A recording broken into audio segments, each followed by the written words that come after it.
লক্ষ বছর পর্যন্ত দাসত্ব গোলামি করল।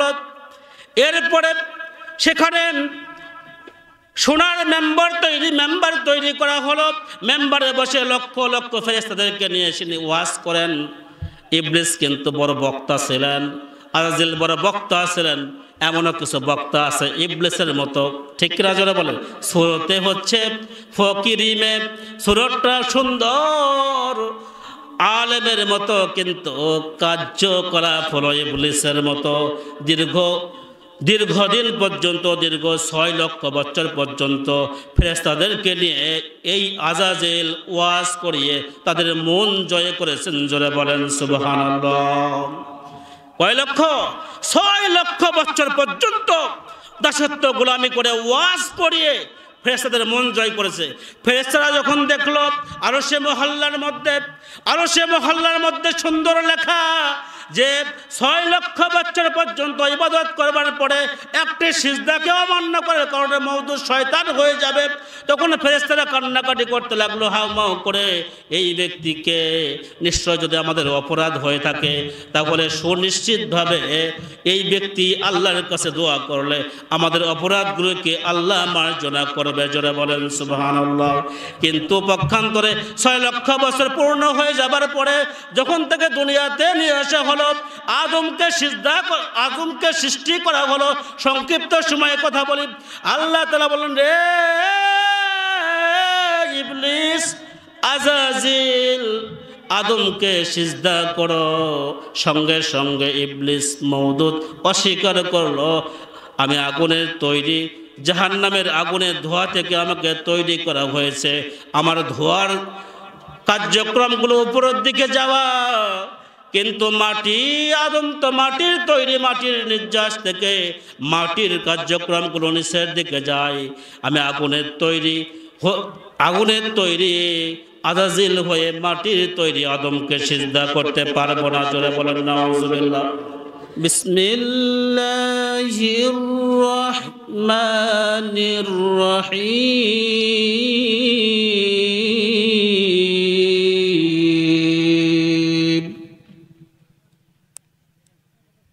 قل إن كنتم تحبون الله فاتبعوني يحببكم الله ويغفر لكم ذنوبكم والله غفور رحيم. صدقت يا ربنا. وقال رسول الله صلى الله عليه وسلم لا يؤمن أحدكم حتى أكون أحب إليه من والده وولده والناس أجمعين، أو كما قال عليه الصلاة والسلام. وقال تعالى في شان حبيبه ومحبوبه ومعشوقه مخبرا وعامرا إن الله وملائكته يصلون على النبي يا أيها الذين آمنوا صلوا عليه وسلموا تسليما. اللهم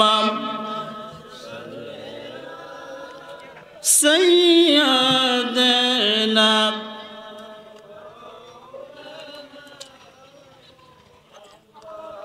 ولا علي سيدنا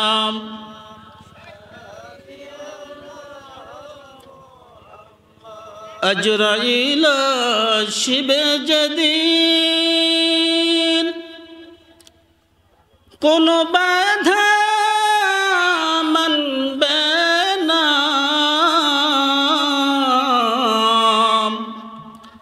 চমকিয়া উঠিবে রুহু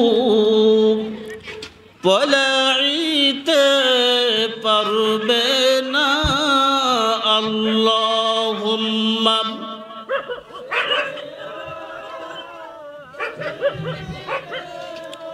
মাওলানা মুহাম্মদ ওয়ালা আলি সাইয়্যিদিনা রাসূলানা মুহাম্মদ জিকির করি লা ইলাহা আওয়াজ দি লা ইলাহা ইল্লাল্লাহ লা ইলাহা হু লা ইলাহা জোরে লা ইলাহা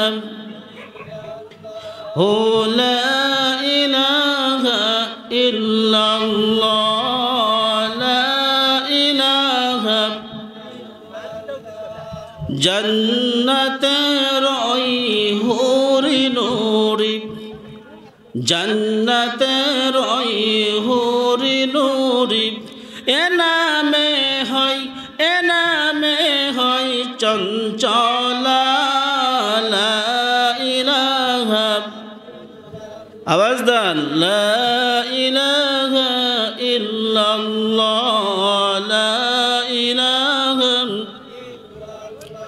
জোরে লা ইলাহা ইল্লাল্লাহ লা ইলাহা ইল্লাল্লাহ বহু দূরে মদিনা কেমনে যাব জানি না দয়ার আল্লাহ দয়া করো নসিব করো মদিনা লা ইলাহা জোরে লা ইলাহা ইল্লাল্লাহ লা ইলাহা এই কালেমা মানবে যারা কাজে লাগবে মরণ বেলা এই কালেমা মানবে যারা কাজে লাগবে মরণ বেলা এই কালেমার রৌশনীতে কবর হবে উজালা লা ইলাহা আওয়াজ দিতে হবে লা ইলাহা ইল্লাল্লাহ লা ইলাহা লা ইলাহা ইল্লাল্লাহু মুহাম্মাদুর রাসূলুল্লাহ আওয়াজ দিয়ে সকলে পড়ি সাল্লাল্লাহু আলাইহি ওয়াসাল্লাম। সম্মানিত উপস্থিতি, আজকের মহতি জলসার সম্মানিত সভাপতি, আজকে যার জন্যই আয়োজন, যার জন্য আজকের এই সুন্দর করে আজকের এই আয়োজন করা হয়েছে, আমি তাকে আমার অন্তঃস্থল থেকে মুবারকবাদ জানাই, ধন্যবাদ জানাই এবং আমার অন্তর থেকে তাকে ভালোবাসি। আমি তাকে অন্তর থেকে অ্যাকসেপ্ট করি, কারণ এই যুগে এরকম আলেমদের প্রয়োজন আছে না নাই? জোরে বলুন। অবশ্যই প্রয়োজন আছে, ঠিক কিনা? আমরা সকলে এই দলে থাকতে রাজি আছি তো? ইনশাল্লাহ বলি সকলে, আমরা সকলে এই দলে থাকতে রাজি আছি ইনশাল্লাহ। কারণ রসুলের ইত্তেবার পরে যাদের অনুসরণ করব বর্তমান আমরা, তারা কারা বলুন তো? ওলামায়ে কেরাম, ঠিক কিনা? জোরে বলেন। এই ওলামায়ে কেরামের আদর্শ আমরা মানব। আসলে যখন এই পৃথিবীতে আওয়ামী লীগ ছিল না, জামাতে ইসলাম ছিল না, বিএনপি ছিল না, তখন এই পৃথিবী শাসন করেছেন কারা বলুন তো? এই ওলিরা। জোরে বলেন সুবহানাল্লাহ। যখন আওয়ামী লীগের অস্তিত্ব ছিল না, বিএনপির কোনো অস্তিত্ব ছিল না, জামাতে ইসলামের কোনো অস্তিত্ব ছিল না, সেই সময়ে 318 জন আউলিয়া এই বাংলাদেশ শাসন করেছেন। জোরে বলেন সুবহানাল্লাহ। কয়জন? বেনামাজিদেরকে নামাজি বানিয়েছেন আউলিয়া কেরাম, বাম রামপন্থীদেরকে রাস্তা, জান্নাতের রাস্তায় উঠিয়ে দিয়েছেন আউলিয়া ইকরাম, ঠিক কিনা জোরে বলেন। আজকে নতুন করে আমরা অনেক দল বেরিয়ে আসছে, তাহলে হক্কানি দলের পক্ষে আমরা আছি ইনশাল্লাহ, কিন্তু আমরা এই অলিদের রাজপথ, অলিদের রাস্তা আমরা ছাড়তে রাজি নাই, ঠিক কিনা জোরে বলেন। আমরা হক্কানি অলিদের পক্ষে আছি, ঠিক কিনা। আসুন সংক্ষিপ্ত সময়ে কথা বলবো, কারণ সময় বড় সংক্ষিপ্ত। আজকের এই বর্তমান যুগে মুসলমানদেরকে জাহান্নামের পথ ধরে জাহান্নামের রাস্তায় উঠিয়ে দিচ্ছে কিছু শয়তান, ঠিক কিনা জোরে বলেন। আজাজিল, ইবলিসকে যখন সৃষ্টি করা হলো, এই ইবলিস সৃষ্টি করবার পরে সপ্তম জমিনের ভিতরে প্রত্যেকটা জমিনে 1000 বছর করে ইবাদত দাসত্ব গোলামি করলো ইবলিস। এরপরে দাসত্ব গোলামি করবার পরে এই পৃথিবীর বুকে চলে আসলো। আল্লাহ তাআলা তাকে পাথরের 2টা ডানা দান করলেন, জোরে বলেন নাউজুবিল্লাহ। আওয়াজ দিয়ে বলতে হবে নাউজুবিল্লাহ।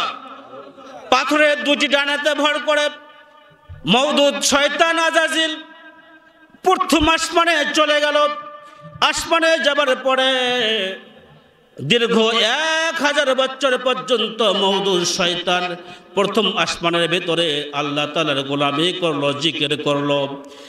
সকল ফেরেশতাগণ এই 1000 বছর ইবাদত দাসত্ব গোলামি করা দেখে সবাই খুশি হয়ে তার নাম রাখলেন শাখে, জোরে বলেন নাউজুবিল্লাহ।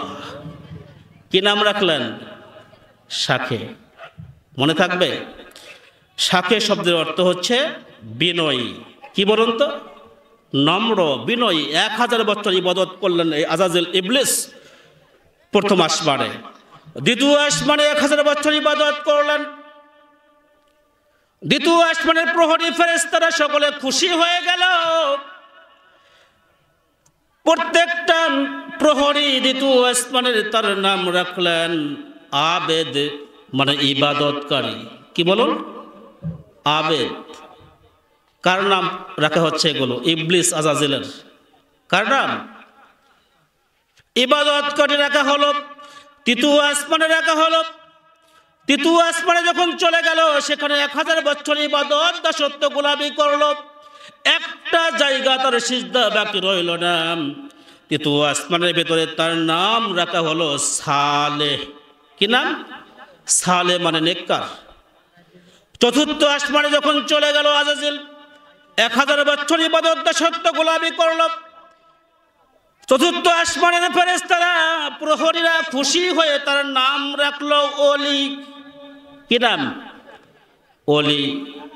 বুঝে আসতে হবে মুসলমান ভাইরা, আজকে যারা আসছে হক্কানি ওলির দরবারে, ঠিক কিনা জোরে বলেন।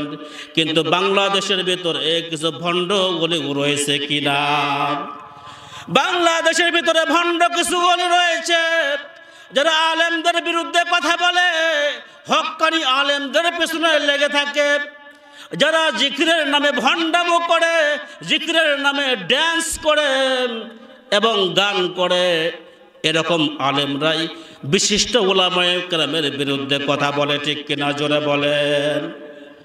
এমনকি বললেই ফেললো একটা ওলি যে একমাত্র আলেমের মাথা নিয়ে এসে দিতে পারবে তাকে 10 লক্ষ টাকা পুরস্কার দেওয়া হবে, জোরে বলেন নাউজুবিল্লাহ। এরকম ওলি কি আমাদের দেশে নেই? আছে, কিছু ভণ্ড ওলিরা আছে। এই ওলিদের পক্ষে আমরা নেই, ঠিক কিনা। কিন্তু আজকে যারা আসছে হক্কানি ওলির দরবারে, ঠিক কিনা জোরে বলেন। এরকম ওলির পেছনে আমরা শ্রম দেব, ওলির পেছনে আমরা কাজ করব, ওলিদের আদর্শ মানব।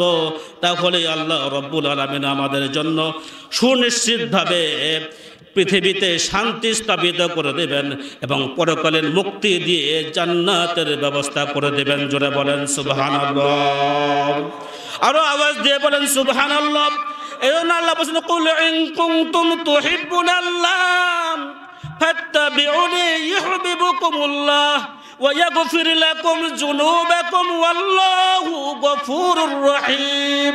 আল্লাহ পাক বললেন, কুল হে নবী আপনি বলে দিন, ইন কুনতুম তুহিব্বুনাল্লাহ, কেউ যদি আমি আল্লাহকে পেতে চাই, ভালোবাসতে চাই, মহব্বত করতে চাই, তাহলে ফাত্তাবিউনি ইউহিব্বুকুমুল্লাহ, সেজন্য একমাত্র নবী তোমার ইত্তেবা করে, তোমার জন্য ইত্তেবা করে, তোমার আদর্শ মেনে নাই। জোরে বলেন সুবহানাল্লাহ। তাহলে কি হবে? ইয়াগফির লাকুম যুনুবাকুম, আমি আল্লাহ তার গুনাহ খাতাগুলোকে মাফ করে দেব। ওয়াল্লাহু গফুরুর রহিম, আল্লাহ তাআলা ক্ষমাশীল পরম দয়ালু। আল্লাহ পাক বলেন ওয়া মা আতাকুমুর রাসূলু ফাখুযুহু ওয়া মা নাহাকুম আনহু ফান্তাহু ওয়াত্তাকুল্লাহা ইন্নাল্লাহা শাদীদুল ইকাব। আল্লাহু আকবার বলুন। আল্লাহ পাক বলছেন রসুল যা তোমাদের জন্য নিয়ে আসছেন, যে আদর্শ যেটা নিয়ে আসছেন, এটি তোমরা মেনে নাও। রসুল যা নিষেধ করেছেন, এটি তোমরা বর্জন করো। তাহলে কি হবে? আল্লাহ বলছেন আল্লাহু ইন্নাল্লাহা শাদীদুল ইকাব, আর আল্লাহকে ভয় করো, নিশ্চয় আল্লাহ কঠোর শাস্তি দাতা। ঠিক কিনা? জোরে বলেন। শাস্তি দেওয়ার মালিক কে? জোরে বলুন কে? জান্নাত দেবার মালিক কে? আমরা জান্নাত চাই না জাহান্নাম চাই? জান্নাতের পক্ষে, জান্নাত কে কে চাই? হাত তুলে দেখাই, নারে তাকবীর, হাত উঠাই। আমরা জান্নাতের পক্ষে না বিপক্ষে? জান্নাত আমরা চাই না জাহান্নাম চাই? যদি জান্নাত চাই তাহলে রসুলের আদর্শ মানতে হবে। শুধু রসুল সাল্লাল্লাহু আলাইহি ওয়াসাল্লাম দুনিয়াতে এখন নেই।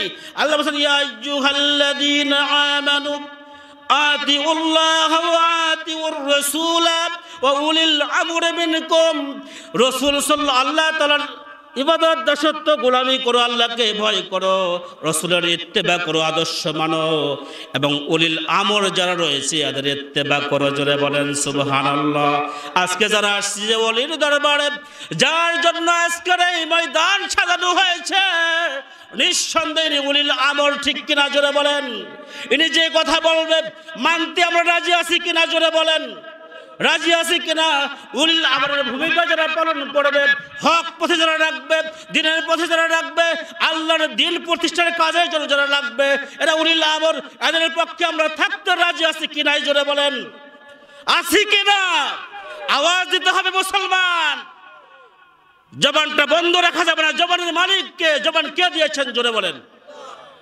আল্লাহর দিয়া জবান দিয়ে আল্লাহর পক্ষে স্বীকৃতি দেব। রাজি আছি না আমরা? আল্লাহর পক্ষে স্বীকৃতি দেব আমরা ইনশাআল্লাহ। কারণ কি? এই জবান দিয়েছেন আল্লাহ।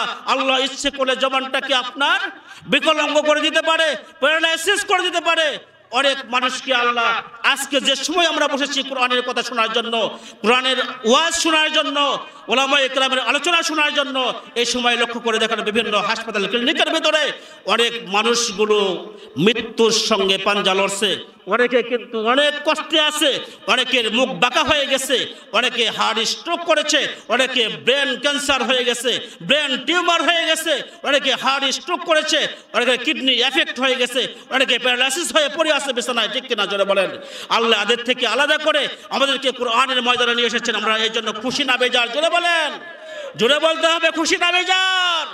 আল্লাহ যদি, আপনারা যদি আমরা খুশি হই, আল্লাহ তাআলার আওয়াজ শুনে আল্লাহ বলছেন ওয়ানুনাসিলু মিনাল কুরআন মা হুয়া শিফা ওয়া ইযা মারিতু ফাহুয়া ইয়াসফিন কুল লিল্লাযিনা আমানু হুদা ওয়া শিফা।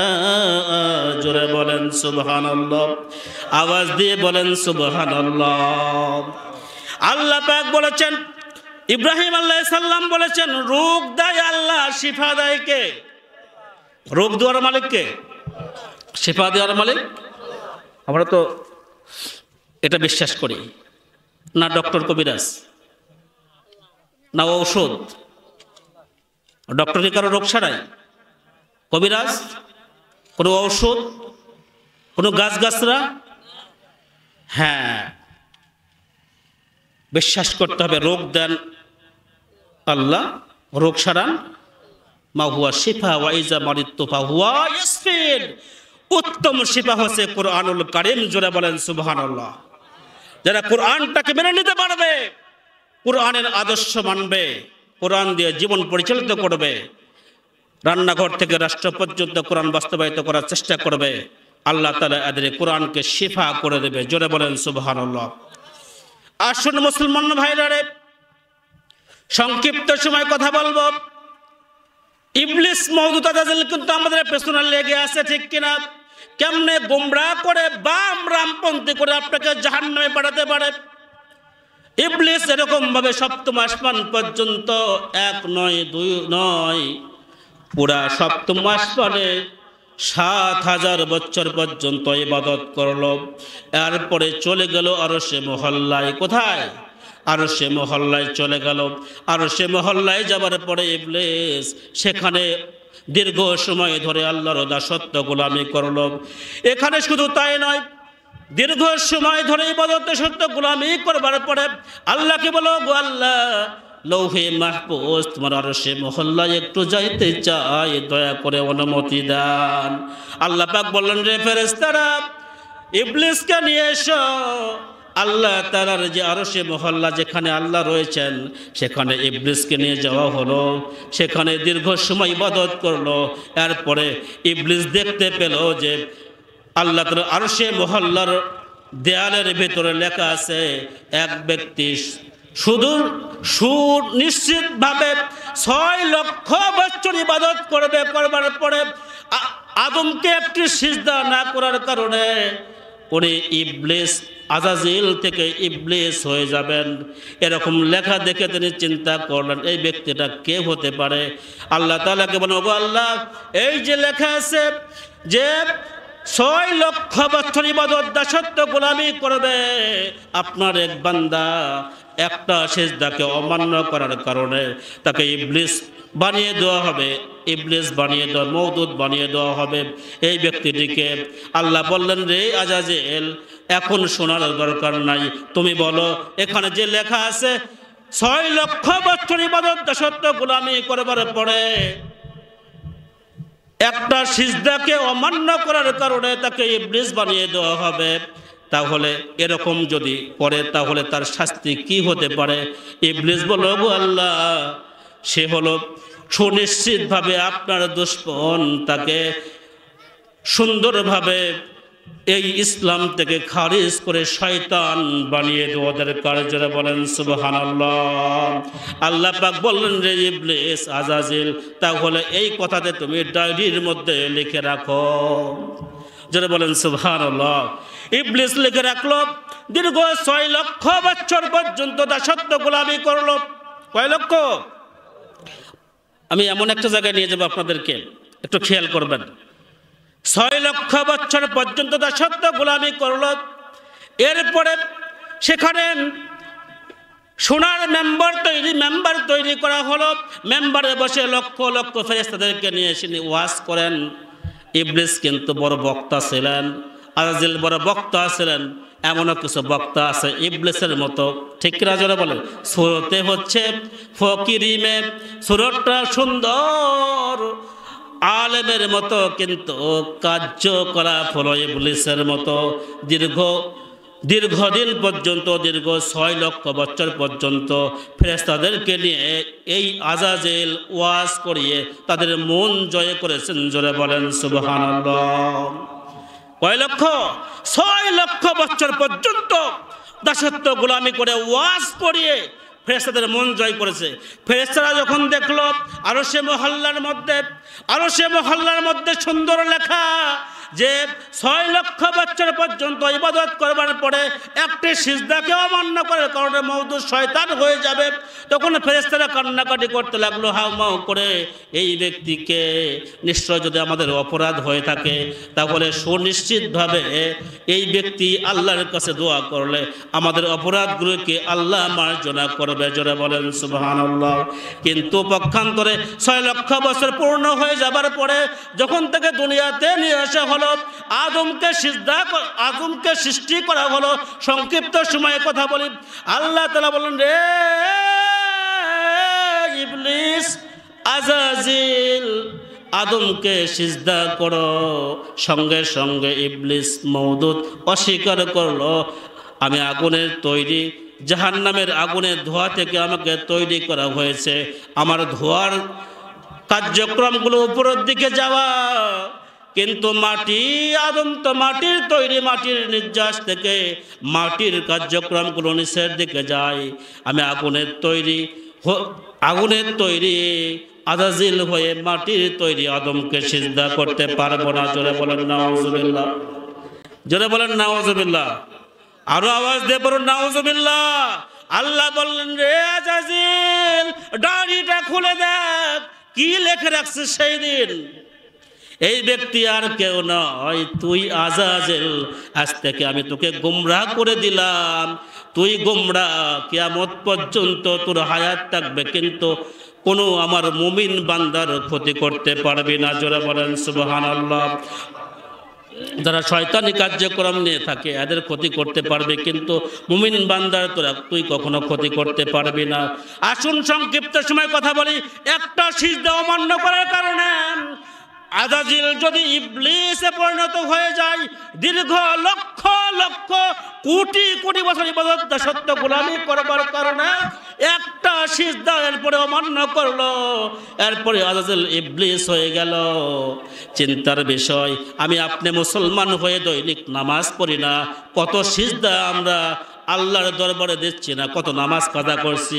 বলুন তো, শয়তান যারা নামাজ পড়ে না, শয়তান ইবলিস আর এর মধ্যে কোনো পার্থক্য আছে নাকি? আছে? পার্থক্য নাই। নামাজটা এত কঠিন একটা জিনিস, এত আল্লাহ তাআলার দামি একটা ইবাদত। যদি আলোচনা করি, আমার বড় ভাই আলোচনা করে গেল আজিজুল ইসলাম সুন্নু ভাই মৃত্যু নিয়ে, উনি বলেছেন যে কবরের ভেতরে 3টি প্রশ্ন হবে। হ্যাঁ, 3টি প্রশ্নের কথা হাদিসে উল্লেখ আছে, কিন্তু আমি দেখলাম একটা হাদিস দেখলেই কিন্তু হবে না, হাদিসগুলো রিসার্চ করতে হবে, গবেষণা করতে হবে। একটা হাদিসের মধ্যে দেখলাম কবরের মধ্যে মুমিন বান্দার জন্য অসংখ্য প্রশ্ন হবে। মুনকার নাকির মুমিন বান্দার সঙ্গে বসে বসে গল্প করবে প্রশ্নমূলক, কিন্তু যারা বদকার, বেঈমান, মুর্দা, এদের জন্য মাত্র 3টি প্রশ্ন। জোরে বলেন সুবহানাল্লাহ। কয়টি? ইমানদারদের জন্য কয়টি প্রশ্ন? অসংখ্য প্রশ্ন। তার মধ্যে 1 নম্বর প্রশ্ন মনস্তত্ত্ব পরীক্ষা, মস্তিষ্কের পরীক্ষা। মস্তিষ্কের কি পরীক্ষা হবে? ডাইরেক্ট প্রশ্ন করা হবে না, মস্তিষ্কের কি প্রশ্ন করা হবে? যখন কবরে আপনাকে রাখা হবে, সেই সময়টা যে সময়ই হোক, সেই সময়টা আপনি দেখতে পাবেন যে পশ্চিম আকাশে সূর্যটা লাল বর্ণ হয়ে ডুবে যাচ্ছে। কোথায় পাবেন এটি? আল্লাহ যে খলাকাল মাউতা ওয়াল হায়াতের ব্যাখ্যায় তাফসিরে কাসির আল্লামা কাসির রাহমাতুল্লাহ লিখেছেন। তিনি বলেন, যখন মুমিন ব্যক্তি কবরে রাখা হবে, যখনই রাখা হোক না কেন, উনি দেখতে পাবে পশ্চিম আকাশের মধ্যে সূর্য লাল বর্ণ হয়ে ডুবে যাচ্ছে। কি বর্ণ হয়ে? লাল বর্ণ হয়ে ডুবে যাচ্ছে। শেষ করবে, 9টার মধ্যে শেষ করব। লাল বর্ণ হয়ে ডুবে যাচ্ছে, কিন্তু ওই সময় তিনি বলবেন, ভাই মুনকার নাকির, আমি তো আসরের সালাতটা আদায় করি নাই, আসরের সালাতটা পড়ব, একটু পানির ব্যবস্থা করে দেন। সঙ্গে সঙ্গে নারে তাকবীর, লিল্লাহি তাকবীর। দ্বিতীয় মেহমানের আগমন, দ্বিতীয় মেহমানের আগমন, আবুল কাসেম যুক্তিবাদী সাহেবের আগমন, জামুরাবাসীর পক্ষ থেকে লিল্লাহি তাকবীর। মেহমান শিখলে তো কথা বলার আমার এনার্জি থাকে না, আসলে কথা বলাও ঠিক না। এখন শেষ করবো ভাই, আমার খুব কাছের মানুষ, পরিচিত মানুষ, এখন শেষ করে দেব। তো যেটা বুঝতে পারলেন যে সূর্য পশ্চিম দিকে ঢলে যাচ্ছে, উনি কি বলছে যে এখন শেষ যে নামাজ, এখানে আসরের সালাতটা পড়ি নাই, ঠিক কিনা বলেন? আসরের সালাতটা পড়ে নাই। চিন্তা করেন, প্রথম প্রশ্ন মস্তিষ্ক পরীক্ষার প্রশ্নটা কি? নামাজ নিয়ে। জোরে বলেন সুবহানাল্লাহ। আজকে হক্কানি আলেমেরা আজকে যেখানে আসছেন, এনারা কিন্তু নামাজের বয়ানটা বেশি দান, ঠিক কিনা? নামাজের তাগিদটা বেশি দান, প্রত্যেককে নামাজের কথা, 5 ওয়াক্ত নামাজের কথা বলে। আমি শুনেছি হক্কানি আজকে যেখানে আসছে আমরা, আল্লাহ তাআলা আমাদের সবাইকে এই দলে থাকার তৌফিক দান করুন, বলুন আমিন। আল্লাহ তাআলা আমাদের সকলকে ঈমানদার হিসাবে, মুমিন হিসাবে, জান্নাত হিসাবে কবুল করুন, বলুন আমিন। তো দেখুন কথা বললাম, কষ্ট পেয়ে বিদায় নিয়ে চলে যাব।